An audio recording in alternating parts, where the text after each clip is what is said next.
ആശാ വർക്കർമാർക്ക് കൈകൊടുത്ത് Kannur corporation budget. Asha വർക്കർമാർക്ക് മാസം 2000 രൂപ വീതം ഇൻസെന്റീവ് നൽകുമെന്ന് deputy mayor advocate P. Indira ബജറ്റിൽ പ്രഖ്യാപിച്ചു.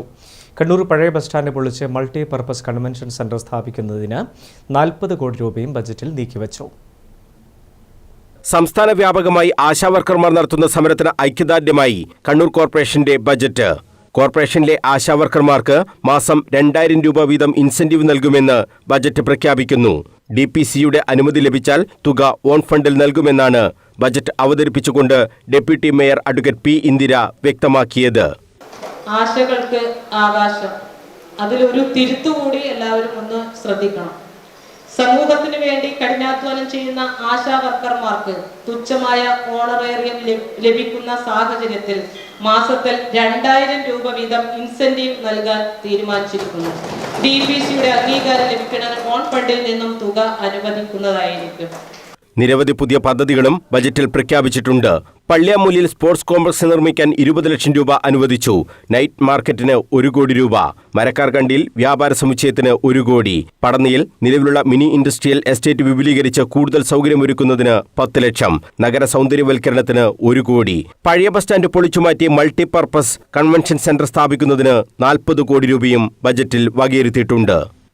Multi purpose convention centre BOT bus stand നിലവിൽ വന്നതോടെ പഴയ ബസ് സ്റ്റാൻഡിന്റെ ഉപയോഗം നാമമാത്രമായി വരികയാണ്. കോർപ്പറേഷന്റെ വലിയൊരു ആസ്തി ഫലപ്രദമായി ഉപയോഗപ്പെടുത്താതെ നിഷ്ക്രിയമായി കിടക്കുന്നത് മാറ്റിയെടുക്കുന്നതിനുള്ള ആലോചനകൾ പലതവണ നടത്തിയിട്ടുണ്ട്. ആ ആലോചനകളെല്ലാം ഫലപ്രാപ്തിയിലേക്ക് കടക്കുകയാണ്.